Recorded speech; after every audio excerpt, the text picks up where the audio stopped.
नमस्कार, मी नम्रता वागळे. माझा विशेषमध्ये आपल्या सगळ्यांचं स्वागत. आज राज्यामध्ये एसएससी बोर्डाचा अर्थात 10वीचा निकाल लागलेला आहे. अगदी काही वर्षांपूर्वीच या बोर्डाची एक गुणवत्ता यादी जाहीर व्हायची आणि बोर्डात आलेल्या विद्यार्थ्यांचं राज्यभर सगळीकडेच कोडकौतुक व्हायचं. त्यानंतर विद्यार्थ्यांची बोर्डासाठी सुरू असलेली ही रेस कमी व्हावी यासाठी ही यादी जाहीर होणं बंद झालं. पण गेले काही वर्षात आणखीन एक बदल या 10वीमध्ये दिसून आलाय आणि तो म्हणजे विद्यार्थ्यांना मिळणारे गुण. यंदा 90% जास्त गुण मिळवलेल्या विद्यार्थ्यांची संख्या 80,000पेक्षा जास्त आहे. पूर्वी ही संख्या अगदी काहीशे असायची. अचानक विद्यार्थ्यांच्या गुणामध्ये अशी घसघशीत वाढ नेमकी कशामुळे झाली? रहस्य काय त्याचं? या विद्यार्थ्यांच्या गुणा इतकीच त्यांची गुणवत्ता सुद्धा उंच आहे का? आणि सगळ्यात मोठं, मार्क्स मिळाले, आता पुढे काय? कारण उत्तीर्ण झालेले विद्यार्थी आणि 11वीच्या जागा यामध्ये खूप मोठी तफावत आहे. त्याचा समतोल, त्याचा मेळ कसा घालणार, या सगळ्या विषयांवरती आपण आज चर्चा करणार आहोत. माझ्यासाठी त्यासाठी आपल्यासोबत स्टुडिओमध्ये आहेत साठे महाविद्यालयाच्या प्राचार्य कविता रेगे. स्वागत आहे आपलं. आणि त्याचबरोबर शिक्षण तज्ज्ञ विजया वाड या चर्चेत सहभागी होत आहेत. ठाण्याहून आपल्यासोबत आहेत डॉक्टर आनंद नाडकर्णी, जे मानसोपचार तज्ज्ञ आहेत. विद्यार्थ्यांची मानसिकता या विषयावर त्यांचा विशेष अभ्यास आहे. त्याचबरोबर पुण्याहून सिस्कॉमच्या प्रतिनिधी वैशाली बाफना या देखील आपल्यासोबत स्टुडिओमध्ये चर्चेत सहभागी झालेल्या आहेत. मला सुरुवातीला जायचं आहे रेगे मॅडमकडे. रेगे मॅडम, या विद्यार्थ्यांकडे तुम्ही पाहत असता मेरिट लिस्ट आणि आता 11वीचं सेंट्रलाइज ऍडमिशन त्यांचं असणार आहे. खूप विद्यार्थी कन्फ्यूज होत असतात, कारण आता 90%च्या वर असणाऱ्या विद्यार्थ्यांची संख्या जर एवढी मोठी आहे तर 80% आणि 75%पेक्षा जास्त विद्यार्थ्यांची संख्या ही खूपच मोठी असेल. अशा परिस्थितीत चांगलं कॉलेज मिळणं हे सरसकट सगळ्या विद्यार्थ्यांना शक्य नाहीये, कन्सिडरिंग 11वीच्या जागा आणि ह्या सगळ्या गोष्टी. विद्यार्थ्यांनी ही प्रोसिजर, ऍडमिशनसाठीची प्रोसिजर ज्या वेळेला त्यांना सुरू करायचे, काय तुम्ही गाईडलाईन्स द्याल त्यांना? सर्वप्रथम फक्त 90%च्या वरती आहेत म्हणून सायन्सला गेलंच पाहिजे हा विचार करणं चुकीचं आहे. म्हणजे बऱ्याचदा आम्ही अशी मार्कांची उतरती भाजणी बघतो की 90च्या वरती सायन्स, 80-85 कॉमर्स आणि नाहीच तर मग आर्ट्स. अशा तऱ्हेचा विचार न करता आपली आवड काय आहे हे थोडासा ह्याचा शोध घेण्याचा प्रयत्न करावा.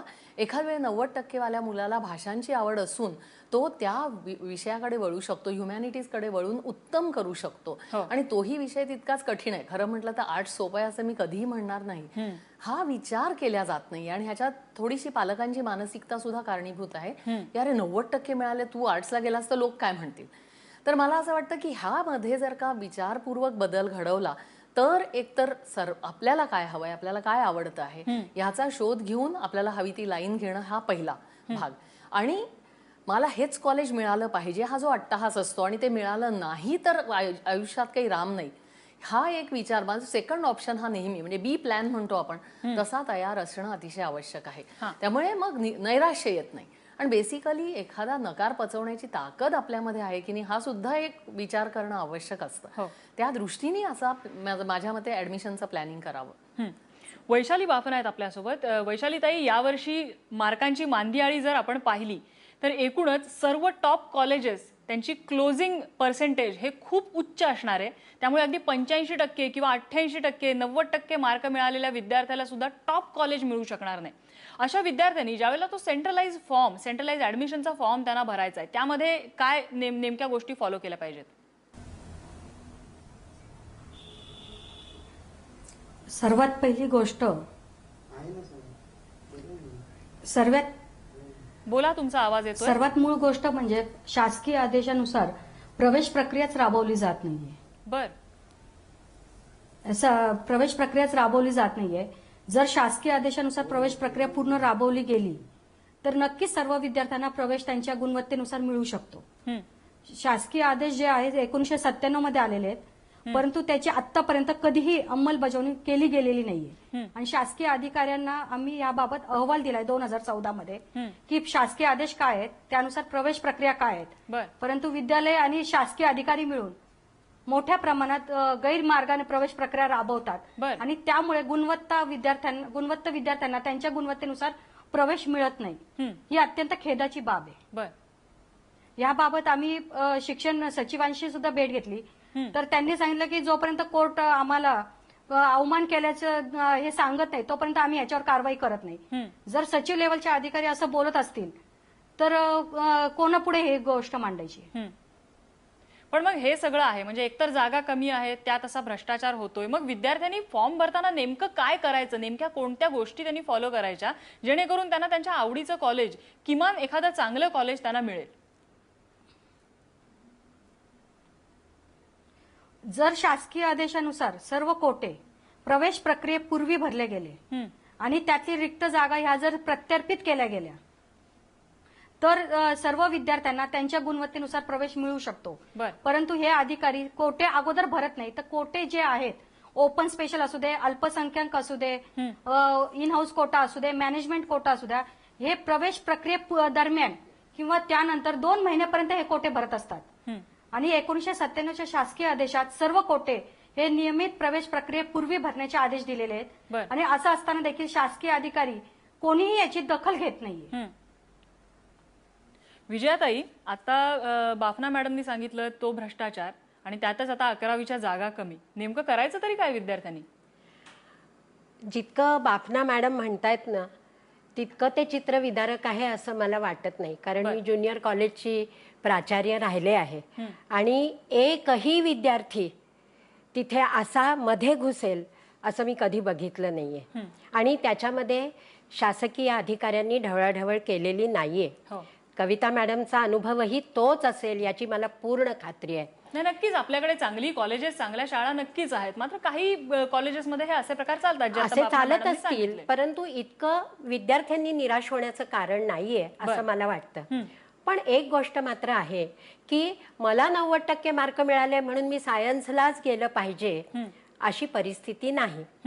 आता म्हणजे माझ्या घरातलंच उदाहरण मी मुद्दाम पालकांना सांगते की माझी धाकटी मुलगी बोर्डाच्या मेरिटमध्ये होती, पण तिने स्वतः कला शाखेला ऍडमिशन घेतली कारण तिला कला शाखेला जायचं होतं. मोठीलाही उत्तम मार्क होते, तिच्याहून अधिक मार्क होते, तिला सायन्सला जायचं होतं, ती सायन्सला गेली. परंतु पालकांनी मालकाची भूमिका घेऊ नये. विद्यार्थ्याला जे हवं असेल, आपल्या लाडक्या लेकराला जी शाखा हवी असेल तिथे त्याला प्रवेश घेण्याचं मुक्त स्वातंत्र्य पालकांनी दिलं पाहिजे. आणि आता तर कल चाचणी झालेली आहे. जे विद्यार्थी थोडेसे कमी आहेत, म्हणजे जे खूप हुशार विद्यार्थी असतात ना, त्यांना या कल चाचणीचा फारसा उपयोग होत नाही. परंतु जे मधले विद्यार्थी आहेत त्यांना या कल चाचणीचा निश्चित उपयोग होतो. आणि ह्या ज्या फक्त 3 शाखा आहेत, कला शाखा किंवा कॉमर्सला किंवा सायन्सला, तर ह्या 3 शाखा नाही आहेत, अजून कितीतरी विद्याशाखा आहेत. तर तिथे जीवनोपयोगी असं शिक्षण घेतलं तर मला असं वाटतं की व्यवसाय करायला किंवा नोकरी करायला या मुलांना लवकर लवकर दिशा सापडेल. त्यामुळे कुणीच निराश व्हायचं कारण नाही. आणि पालकांनी ह्या बाबतीत मदतीची भूमिका घ्यावी, सहाय्य करावं आणि विद्यार्थ्याला जे आवडत असेल ना ते शिकण्याची मुभा द्यावी. डॉक्टर नाडकर्णी आपल्यासोबत आहेत, मानसोपचार तज्ज्ञ. डॉक्टर नाडकर्णी, या प्रसंगी असं होत आहे की मार्क्स खूप चांगले मिळतात, म्हणजे आता या पूर्वीची पिढी म्हणजे या मुलांचे पालक, त्यांना मिळालेले मार्क आणि तुलनेत विद्यार्थ्यांना मिळालेले मार्क हे खूप जास्त असतात, तफावत खूप आहे. अर्थात त्यामध्ये पालक खुश झालेले असतात की एवढे मार्क मिळालेले म्हणजे तू अशा अशा कॉलेजला जा, चांगल्या एखाद्या कॉलेजला जा, हे कर ते कर, खूप भांडावून सोडू शकतात काही पालक आपल्या विद्यार्थ्यांना. अशा वेळी विद्यार्थ्याची मानसिकता नेमकी काय असते?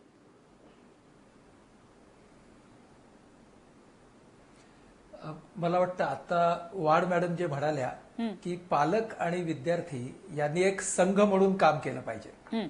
कारण जोपर्यंत ते संघ म्हणून काम करत नाहीत आणि एका निर्णयाला येत नाहीत तोपर्यंत मतभिन्नता राहणार. म्हणजे पालक हा मालक नव्हे असं आता वाड मॅडम म्हणाले ते खरंच आहे. मुख्य महत्वाचा मुद्दा काय आहे की मुलाने कुठची शाखा निवडायची हे जर ठरवायचं असेल तर फक्त कल चाचणी चालत नाही. कारण कल म्हणजे इंटरेस्ट हा फक्त एक पैलू झाला. या बरोबरच त्या मुलाचं व्यक्तिमत्व काय आहे, त्याची बुद्धिमत्ता काय आहे, त्याला ऍप्टिट्यूड म्हणजे त्याच्या क्षमता काय आहेत, ह्या सगळ्या गोष्टी लक्षात घेणं हे फार गरजेचं ठरतं.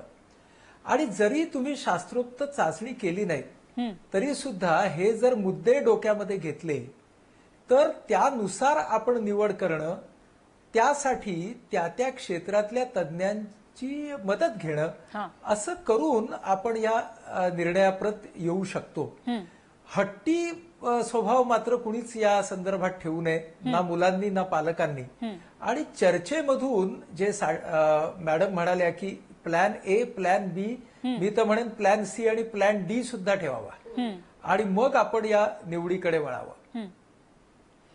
रेगे मॅडम, एक प्रश्न यामध्ये असा येतो की मुंबईमध्ये आता 28,000 जागा 11वीच्या कमी आहेत म्हटल्यानंतर या मुलांसमोर आणखी काय काय पर्याय आहेत की थेट 11वीला ऍडमिशन जर त्यांना मिळणार नसेल, जागांची कमतरता आहे, त्यामुळे काही मुलांना नक्कीच काहीतरी वेगळा पर्याय निवडावा लागणार आहे. काय पर्याय असू शकतात त्यांच्या? बरेचसे डिप्लोमा कोर्सेस आहेत. पहिली गोष्ट, मुळामध्ये आता नाडकर्णी सर म्हणाले तसं मुलांनी आपली आवड काय आहे. खरं म्हटलं तर मी अनेकदा पालकांच्या म्हणजे सभा घेते 10वी नंतरच्या, त्याच्यामध्ये आवर्जून सांगते की 10वी नंतरची सुट्टी जी सर्वात मोठी असते त्याच्यामध्ये पालकांनी आपल्या ओळखीच्या किंवा आपल्या नात्यात असलेल्या विविध क्षेत्रात काम करणाऱ्या व्यक्तींची आपल्या मुलांची ओळख करून द्यावी आणि ते कुठल्या तऱ्हेचं काम करतायत, ते आपल्याला जन्मभर करायला आवडेल का ह्याचा मुलांनी अंदाज घ्यावा. किमान आपल्याला आवडणार नाही म्हणजे हे तरी जरी ते ठरवू शकले ना तरी सुद्धा त्यांना आपल्याला आवडीचं क्षेत्र निवडण्याकरता सोयीचं पडेल. आणि त्या आवडीच्या क्षेत्रामध्ये डिप्लोमा कोर्सेस आहेत, ITI मधून तुम्ही म्हणजे टेक्निकल कोर्सेस जे आहेत ते सुद्धा तुम्ही चांगले करू शकता. काहींना इव्हेंट मॅनेजमेंट, काहींना रिटेल मॅनेजमेंट, खूप वेगवेगळ्या प्रकारचे कोर्सेस आहेत. ते 10वी नंतर तुम्ही सर्टिफिकेट, डिप्लोमा असं करून सुद्धा नोकरी मिळू शकते. मुळामध्ये काय होतंय आपल्याकडे की एक काही झालं नाही बाबा तू एक ग्रॅज्युएट तरी होऊन जा, तर ग्रॅज्युएट तरी हो हे म्हणणं मला वाटतं चुकीचं आहे. कारण तो ग्रॅज्युएट झाला म्हणून त्याला नोकरी मिळणारच आहे अशी मुळीच शाश्वती आजच्या घडीला नाहीये.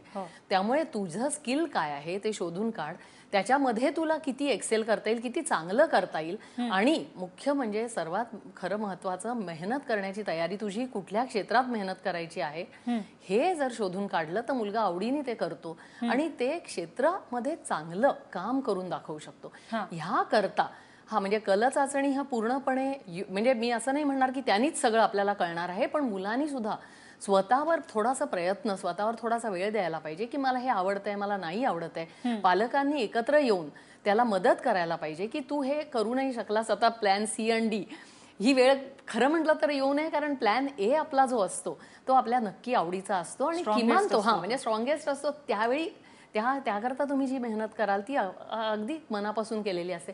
पण ऍट द सेम टाइम तो जो प्लॅन आपण चूज करणार आहोत किंवा आपण जे क्षेत्र निवडणार आहोत ते आपल्या आवडीचं आणि मुख्य म्हणजे त्याच्यानंतर पुढची 20-25 वर्ष त्या क्षेत्रामध्ये आपल्याला काम करायला आवडणार आहे की नाही हा निर्णय खरं खूप कठीण आहे. 10वीच्या मुलांना हे जमेलच असं नाही, पण किमान मी म्हटलं तसं काही क्षेत्र बाद करून आपल्याला थोडंसं नॅरो डाऊन करता आलं तरी सुद्धा हे पुष्कळ उपयोगी ठरेल. आणि मुख्य म्हणजे की 10वी नंतर 11वी 12वी करायचं, 12वी नंतर ग्रॅज्युएशन करायचं हा सर्धोपट मार्ग प्रत्येकाने चोखाळायला पाहिजे असं अजिबात नाहीये.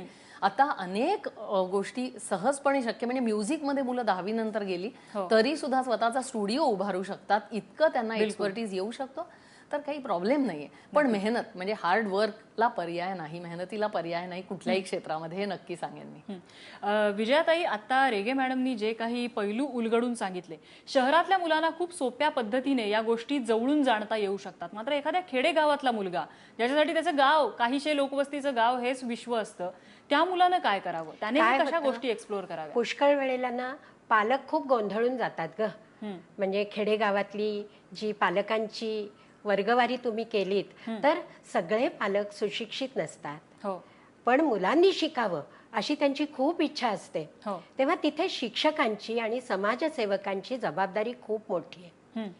दुसरी गोष्ट मला सांगायची आहे की एल्फिन्स्टन टेक्निकल इन्स्टिट्यूट आपल्या मुंबईला आहे, तर तिथे 10वी नंतरचे कोर्सेस, 12वी नंतरचे कोर्सेस अशा जवळजवळ 200 कोर्सेसची वेगवेगळी माहिती त्यांच्याकडे छापील स्वरूपात आहे आणि ते लोक गावागावात जाऊन मार्गदर्शन करायला सुद्धा तयार असतात. तर आपण त्यांची मदत घ्यावी ना, कारण एक जर चांगला सोर्स आपल्याला मिळत असेल तर तो का वगळावा. नंतर त्या गावातल्या शिक्षकांनी, समाजसेवकांनी आणि शिक्षणाधिकाऱ्यांनी तिथे कार्यशाळा घ्याव्या आणि मुलांना मार्गदर्शन करावं अशी माझी नम्र विनंती आहे सगळ्यांना. की खेड्यातल्या मुलांना, ती केवळ खेड्यात राहतात म्हणून शिक्षणापासून किंवा शिक्षणाच्या दिशांपासून वंचित होतील असं कधीही होऊ देऊ नये. कारण महाराष्ट्र हा प्रगत असा आपला नक्कीच, प्रदेश नक्कीच. आहे. आपण आशा करूया की शिक्षण विभागाचे आपले जे अधिकारी आणि मंत्री आहेत ते या संदर्भात ऐकत असतील आणि तुम्ही दिलेला सल्ला त्यावरती ते नक्कीच काहीतरी अंमलबजावणी त्याची करतील अशी आपण आशा करूया. मला वाटतं बरं का नम्रता, जर त्यांनी आता आपले शिक्षण मंत्री आहेत विनोद तावडे सर, तर त्यांनी आता जर जुलैमध्ये नापासांना पास होण्याची संधी दिलेली आहे, तर ह्या प्रकारचा प्रगत असा अभ्यासक्रम म्हणा, शिक्षणक्रम म्हणा किंवा निवडक्रम म्हणा, ते नक्की खेडोपाडी पोहोचवतील असा मला विश्वास वाटतो. डॉक्टर नाडकर्णी, एक साधा प्रश्न यामध्ये असा आहे की 11वीची ऍडमिशन ही सेंट्रलाइज पद्धतीने होते म्हटल्यानंतर काही वेळा विद्यार्थ्यांना त्यांच्या पालकांना हे ऍडमिशनमध्ये प्रेफरन्सेस कसे द्यायचे कॉलेजेसचे याचं फार ज्ञान नसतं आणि मग त्यांच्या अपेक्षेप्रमाणे त्यांना कॉलेज मिळत नाही. उदाहरणार्थ मुंबईच्या एखाद्या विद्यार्थ्याला जर मुंबईमधलं एखादं त्याच्या आवडीचं कॉलेज मिळत नाही तर ते कुठेतरी सांगली, धुळे, सातारा, पुणे अशा दुसऱ्या ठिकाणी मिळतं आणि हिरमोड होतो विद्यार्थ्यांचा. अशा पद्धतीत त्यांनी कसं टॅकल करावं?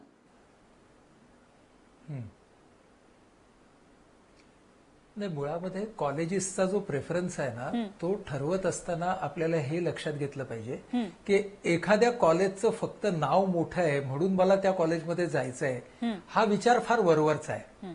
आपल्याला ज्या शाखेला जायचंय त्या शाखेमध्ये त्या महाविद्यालयामध्ये कसे शिक्षक आहेत यापासून त्याची सुरुवात व्हायला पाहिजे. मुंबई सारख्या महानगरामध्ये जे अंतर आहे घर आणि कॉलेज ह्याच्यामधलं, रोजचा जो प्रवास आहे, ह्या सुद्धा सगळ्या गोष्टी खूप महत्वाच्या आहेत ना. बऱ्याच वेळेला असं असतं की या सगळ्या व्यवहारातल्या गोष्टी, त्या विद्यार्थ्याचा स्टॅमिना, ह्या गोष्टी आपण लक्षात घेत नाही आणि बऱ्याच वेळेला मित्रमैत्रिणी कुठे जात आहेत त्याच्यावरती आपण आपले प्रेफरन्सेस ठरवतो. बऱ्याच वेळेला असं असतं की त्या कॉलेजचं नाव काय आहे त्याच्यावरती आपण आपले प्रेफरन्सेस ठरवतो. तर मला वाटतं की प्रेफरन्सेस हा सुद्धा थोडासा अभ्यासाचा भाग आहे. म्हणजे जी 3 महिन्याची सुट्टी मिळते त्या सुट्टीमध्ये जर आपण ठरवलं की मला अमुक एक पर्याय नाही घ्यायचे आहेत आणि अमुक एक पर्याय घ्यायचे आहेत, तर आपल्याला कॉलेजांच्या संदर्भातली सुद्धा, महाविद्यालयांच्या संदर्भातली सुद्धा प्राथमिक माहिती ही निश्चितपणे मिळवता येईल. बऱ्याच वेळेला काय होतं की या सुट्टीचा आपण डोळसपणे वापर करत नाही आणि आपल्याला वाटतं की परीक्षा झाली आता रिलॅक्स करायचं आणि मग ज्या वेळेला निकालाचे दिवस येतील त्यावेळेला परत टेन्शन खाली जायचं. खरं म्हणजे हा जो मधला कालावधी आहे हा आपण या सगळ्या ध्येयांच्यासाठी, उद्दिष्टांच्यासाठी वापरला पाहिजे. आणि मला असं वाटतं की हे जे गुण आहेत हे गुण म्हणजे गुणवत्ता नाही, हे सगळ्यांनीच आपण लक्षात ठेवावं. ही जी परीक्षा पद्धती आहे त्या परीक्षा पद्धतीवरती आता शिक्षक, विद्यार्थी आणि ट्युशन क्लासेस या सगळ्यांची एक कमांड बसली आहे असं आपण म्हणू, त्यांची मांड बसली आहे आणि त्यामुळे आपल्याला या परीक्षा पद्धती ती सुलभ झाली आहे, त्यांना मार्क खूप जास्त मिळत आहेत. पण त्याचा गुणवत्तेशी खरंच संबंध आहे का हा विचार खरं म्हणजे अंतर्मुख होऊन आपण सगळ्यांनी करायला पाहिजे. आणि मला असं वाटतं की तो जो विद्यार्थी आहे हा स्वतः अभ्यास करत होता का, त्याला सामाजिक आर्थिक स्तरावरती खूप अडचणी होत्या का, या गोष्टी असल्या आणि त्याला जर 90च्या वरती मार्क मिळाले तर मग कुठेतरी ते गुणवत्तेच्या जवळ जाईल असं मला वाटतं.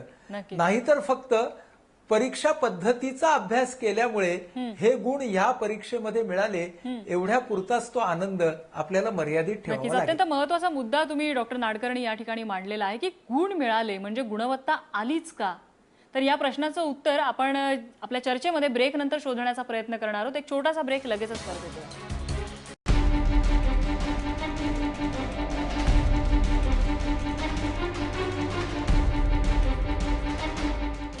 ब्रेक नंतर आपलं स्वागत. तुम्ही पाहताय एबीपी माझा. आपली चर्चा सुरू आहे 10वीच्या विद्यार्थ्यांचा आज जो रिझल्ट जाहीर झाला त्यानुसार की आज त्यांना मार्क्स तर मिळालेले आहेत पण प्रवेश मिळणार का. ब्रेकपूर्वी डॉक्टर नाडकर्णी यांनी एक खूप महत्वाचा मुद्दा या ठिकाणी उपस्थित केला की मुलांना गुण मिळतात पण गुणवत्ता त्यांच्यामध्ये आहेच का, त्यांच्यामध्ये खरंच तेवढं कौशल्य आहे का. चर्चेचा विषय आहे खरोखर. विजया मॅडम, यामध्ये एक मुद्दा असा आहे की काही वर्षांपूर्वी आपल्याकडची जी बोर्डाची मेरिट लिस्ट होती ती कॅन्सल झाली आणि त्यानंतर काही वर्षात अचानकपणे विद्यार्थ्यांच्या मार्क्समध्ये हा एवढा स्टीप स्लोप, म्हणजे एवढे जास्तीचे मार्क्स विद्यार्थ्यांना मिळायला लागले, हे आपल्याला एक ऑब्झर्वेशन दिसून आलं. नेमकी कारणं काय आहेत यामागचं, रहस्य काय आहे की मुलांना एवढे मार्क्स मिळत आहेत? त्यामागचं रहस्य असं आहे की ऑब्जेक्टिव्ह क्वेश्चन्स खूप वाढले. बर हां, आणि सगळ्यात महत्वाचं कारण हे आहे की सीबीएसई आणि ICSE ची मुलं SSC बोर्डावर कुरघोडी करायला लागली. बर कारण त्यांना 90च्या वर मार्क मिळतच होते आणि त्यामुळे कॉलेजामध्ये प्रवेश करताना ती कॉलेज खरं तर HSC म्हणजे आपल्या बोर्डाची सरकारची कॉलेज, परंतु तिथे SSCच्या मुलाला प्रवेश नाही.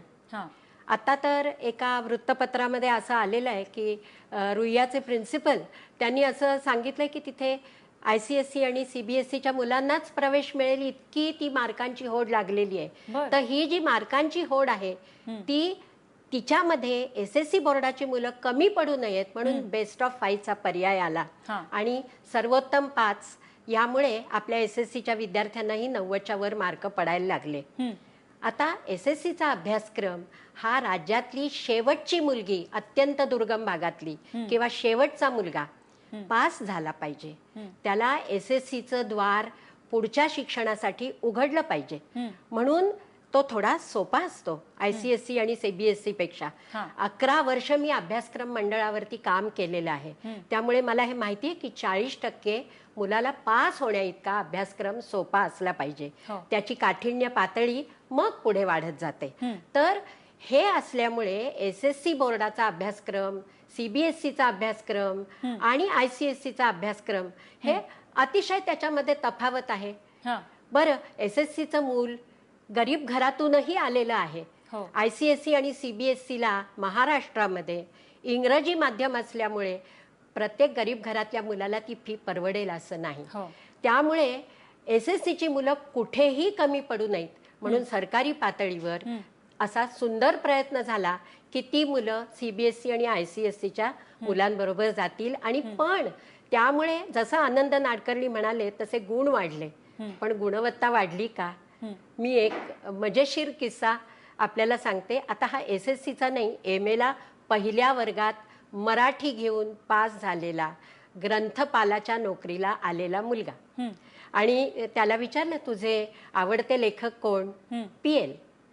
बरं, पु ल देशपांडे आवडतात, त्यांचं कुठलं पुस्तक तू वाचलंयस? व्यक्ती आणि वल्ली. व्यक्ती आणि वल्ली वाचलंयस? बरं, मग त्यातली कुठली व्यक्तिरेखा तुला आवडली? आठवत नाही हो. आता आठवत नाही तुला? बरं, ज्ञानपीठ पुरस्कार कोणाला मिळालाय? आचार्य अत्रे. म्हटलं काय सांगतोस तू, मला हे माहीत नाहीये. तर तो मुलगा म्हणला तुम्हाला माहिती नाही का? बरं, कदाचित मला माहीत नसेल. आणि त्याच्यानंतर त्याला म्हटलं बरं आता वाचलेलं सध्याचं पुस्तक कुठलं आहे? तर तो म्हणला सध्या पुस्तकं नाही, मी फक्त वर्तमानपत्र वाचतो. मी म्हटलं बरं मग आजचं कुठलं वर्तमानपत्र वाचलंयस? त्या मुलांनी लोकमत वाचलेलं होतं. तर म्हटलं मग त्याची हेडलाईन काय आहे? तो म्हणला हेडलाईन नाही वाचली हो, पाहिजेत एवढ्या जाहिरातीच मी बघत असतो, नोकरी नाही. म्हणजे थोडक्यात आपल्याकडे बुद्धिमत्ता किंवा गुणवत्ता हा केवळ आकड्यांचा आणि ह्याला मी ग्रंथपाल म्हणून कसं निवडू? नक्कीच नक्कीच. म्हणजे हा एक धोक्याची कुठेतरी ही एक ही घंटा धोक्याची आहे घंटा आपल्यासाठी. आहे. रेगे मॅडम, यामध्ये महत्वाचा एक मुद्दा असा आहे की अशा प्रकारे हे गुण विद्यार्थ्यांना दिले जातात. आपल्याकडच्या सिलेबसचा प्रत्येक रिव्हिजनच्या वेळेला दर्जा आपण खाली खेचतोय, त्यामुळे असं होतंय. थोडा तसं होतंय खरं. आणि आता मॅडम म्हणाल्या तसा ऑब्जेक्टिव्ह टाईप प्रश्न जास्त असल्यामुळे मुलांना ते एसे टाईप किंवा डिस्क्रिप्टिव्ह लिहिण्याची सवय गेलेली आहे, भाषा समृद्ध करण्याची सवय गेलेली आहे, त्यांचं शब्दभंडार कमी पडतं, त्यामुळे त्यांना बोलण्याचा आत्मविश्वास कमी असतो. त्यामुळे एखादा SSC झालेला मुलगा सुद्धा त्याला स्वतःला काय हवं आहे हे नीट शब्दामध्ये मांडू शकेलच अशी मला शाश्वती वाटत नाही. आणि हा मला अनेकदा वाटतं हा आपल्या शिक्षण पद्धतीचा पराभव आहे की आपल्या मुलांना 80-90% गुण मिळत आहेत, पण त्या मुलाला स्वतःला काय वाटतं हे स्वतःच्या शब्दामध्ये जर मांडता येत नसेल तर तो मुलगा आतापर्यंत काय शिकला हा मला मनात प्रश्न नेहमी निर्माण होतो. म्हणजे फक्त गुणांकरता तो मुलगा तिथे शाळेमध्ये जातो आहे, पण स्वतःमधली अंगभूत गुण जे आहेत त्याची वाढ करण्याकरता त्याचा काहीही त्यांनी उपयोग करून घेतलेला नसतो. त्यामुळे जरी सुद्धा आपण म्हणतोय तसं ते सिलेबस 40% मुलांपर्यंत पोचावं आणि त्यांना पास होता यावं हे जरी मान्य असलं तरी सुद्धा पुढे जो एक्सलन्स आपल्याला हवा आहे त्या मुलांना तरी किमान हे सगळं यावं अशी इच्छा आहे आणि असं अपेक्षाही आहे की 80% मार्क मिळाल्यानंतर बाबा रे तू काय बोलतो आहेस, तुला काय हवं आहे, किंवा हे बरं आहे वाईट आहे हा हे तरी किमान एवढं तरी तुला समजलं पाहिजे, हा निर्णय तू घेऊ शकला पाहिजे, एखादा अडचणीतून मार्ग काढू शकला पाहिजेस, हे आपण आपल्या अभ्यासक्रमातून मुलांमध्ये कधीतरी देऊ शकतो का, हा प्रश्न आहे. कारण नुसतं 10वी पास होणं हे पुरेसं नाहीये याकरता. बाफना मॅडम, यामध्ये या मार्कांच्या रेसमध्ये ही जी आपल्या सिलेबसचा दर्जा हा जो खालावत चाललेला आहे, प्रत्येक रिव्हिजन जेव्हा सिलेबसची होत असते त्यावेळेला, तर यामध्ये ही मुलं फक्त आकडेमोड करणारे रेसचे घोडे बनत चालले, त्यांच्यामध्ये गुणवत्ताच येत नाही. मग अशा वेळेला खऱ्या गुणवान विद्यार्थ्याला, ज्याला कदाचित मार्क कमी असू शकतात, त्याच्यावरती अन्याय होतो असं नाही वाटत का?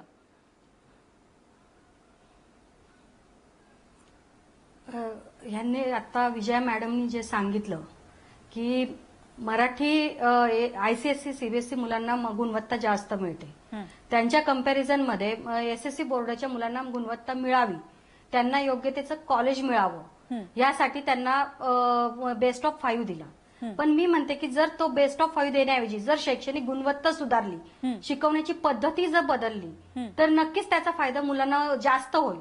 कारण की ही मुलं 10वीला 90-95% पर्यंत मार्क्स मिळवतात, परंतु त्यानंतर ज्यावेळेस ऍक्च्युअल 11वीला प्रवेश घेतात, 10वी पर्यंत शाळेचं